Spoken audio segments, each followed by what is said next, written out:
Hello everyone, thank you for tuning in again to another episode of CivilianTacticalWeapons.com.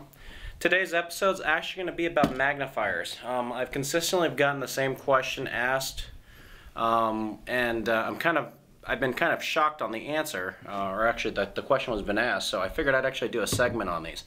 These are actually specifically on the two magnifiers, the Aimpoint and the EOTech. And what we're going to do here is actually show you how these match up.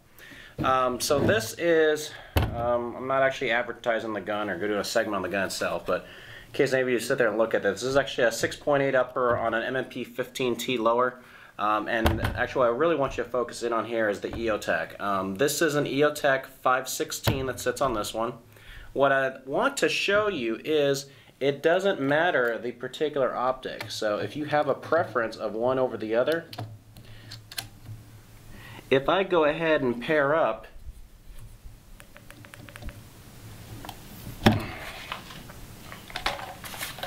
the Aimpoint with the EOTech ring is in the center of the Aimpoint optic. So I have no problem being able to look at this optic. It's there, it's very visible. You know, it's actually smack in the, as far as elevation goes, it's actually smack by default straight in the center. My optic's a little off to the right, but that's just actually a matter of adjustment. But you can pair up an EOTech hollow sight with an Aimpoint rear. Because they're all set to co-witness at the same height. Here's actually the traditional EOTech option that you'd actually put behind it.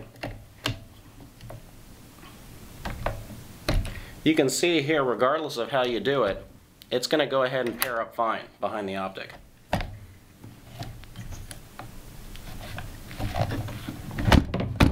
So, that being asked, let's do the exact same thing with the FN Scar.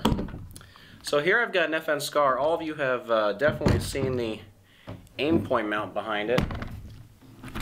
But I'm actually going to go and show you. This is a Comp M M3 series. It's an ML3 that's on this one. And if I go ahead and turn the optics on, actually half the time I forget to actually turn the optics off on my Aimpoint since it's got a 50,000 hour battery. Do I really care? And I'm looking through the back of it. There is no issue with being able to run this magnifier right behind it. So if you want, I'm looking right through it. Let me just power down a little bit.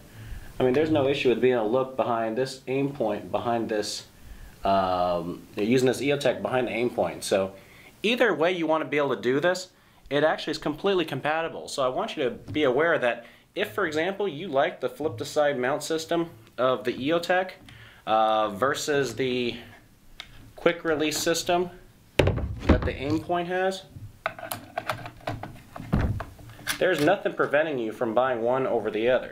So if you don't want this style of a removable mount, you prefer the flip-to-side mount, there are both benefits and drawbacks to either of them. I'll just remind you real quickly in case you haven't watched one of my other videos.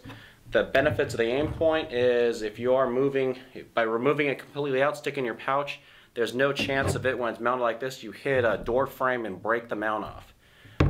The downside, of course, with the Aimpoint is you have the option of going, you know, long range, short range real quick. So I could be having this in the out position like this as I'm going through a room clearing, and as soon as I clear the outside of the back of the house, I can flip this magnifier right over. I don't have to pull it out of my pocket and engage a target that's 100 yards plus down the road if I want to actually use magnification for that. So that's a benefit that never actually leaves the gun. So I want to show you those two options. I want you to be aware that you can actually use both of them, and I sell both of these options at the CivilianTacticalWeapons.com/store at discounted prices to my viewers. So if you are interested, please drop me a line at info@CivilianTacticalWeapons.com, or if you have any other questions, I hope to see you in a future episode. Thanks.